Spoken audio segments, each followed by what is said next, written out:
SSKM হাসপাতালে কাকুর চিকিৎসা নিয়ে প্রশ্ন তুলেছে ইডি। আদালতে ইডি জানিয়েছে ওই হাসপাতালের উপর তাদের বিন্দুমাত্র কোনো আস্থা বা বিশ্বাস নেই।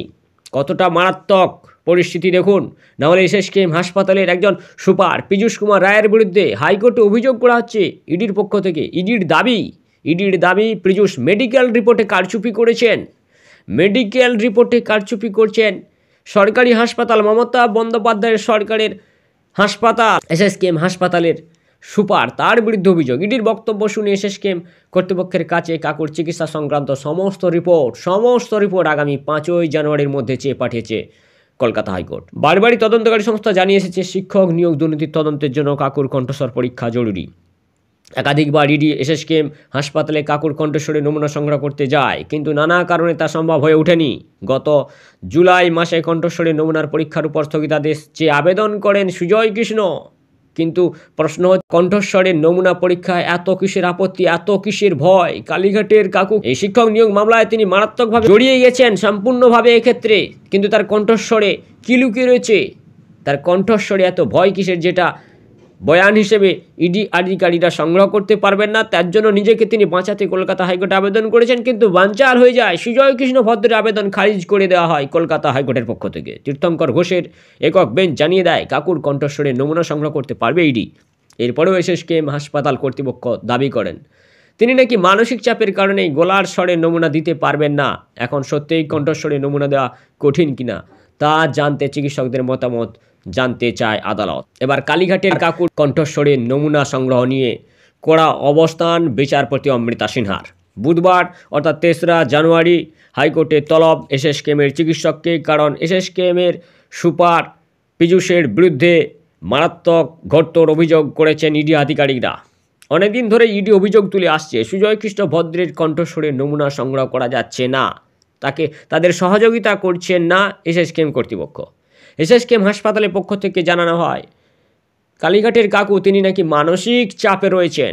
ওদিকে রাজ্য বিজেপি এই নিয়ে কলকাতা হাইকোর্টে একটি মামলাও করেছে। প্রাথমিকের শিক্ষক নিয়োগ দুর্নীতির তদন্তে গতি আনতে চায় কলকাতা হাইকোর্ট। আগেই এই তদন্ত 2023 সালের ডিসেম্বরের মধ্যে শেষ করতে বলেছিলেন বিচারপতি অমৃতা সিনহা। মঙ্গলবার ইডি জানিয়েছে অনেক তথ্য হাতে এসে যাওয়ায় আরও কিছুটা সময় দরকার। এরপরে ইডির জয়েন্ট ডিরেক্টরকে বুধবার বা 3রা জানুয়ারি আদালতে আসতে বলেছেন বিচারপতি অমৃতা সিনহা। একই সঙ্গে এই মামলায় অভিযুক্ত সুজয় কৃষ্ণ ভদ্রের কণ্ঠস্বরের নমুনা সংগ্রহ নিয়েও ইডিকে তৎপর হতে বলল আদালত। দ্রুত এই নিয়ে চিকিৎসকের মতামত জানতে চেয়েছেন বিচারপতি। তিনি ইডিকে জানিয়েছেন কীভাবে গলার স্বরে নমুনা সংগ্রহ করতে হয় তা আদালতে এসে জানাতে হবে কোনো চিকিৎসককে।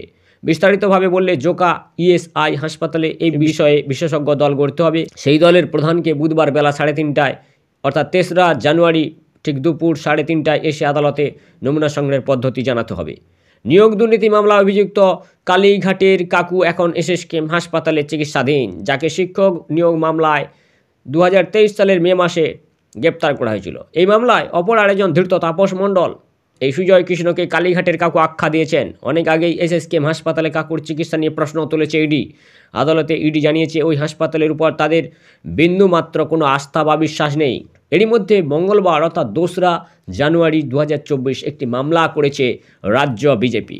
গুরুতর অসুস্থ না হয়েও তদন্তে সাহায্য না করে কিভাবে সুজয় কৃষ্ণ ভদ্র এসএসকেএম হাসপাতালে শয্যা দখল করে রয়েছেন, এই নিয়েই প্রশ্ন তোলা হয়েছে সেই মামলায়। এবং ওই মামলাটি মঙ্গলবার অর্থাৎ 2রা জানুয়ারি প্রধান বিচারপতি টি.এস. শিবজ্ঞানম এবং বিচারপতি সুপ্রিম ভট্টাচার্যের ডিভিশন বেঞ্চের দৃষ্টি আকর্ষণ করেছে। ইতিমধ্যেই প্রধান বিচারপতি জানান 5ই জানুয়ারি 2024 মামলাটির শুনানি হবে। সব পক্ষকে নোটিশ দিতে বলেছে হাইকোর্টে। ডিসেম্বর মাস শেষ হয়ে গেল, 2023 শেষ হয়ে গেল, 2টি বছর কেটে গেল, কিন্তু শিক্ষার নিয়োগ দুর্নীতির তদন্ত শেষ হলো না।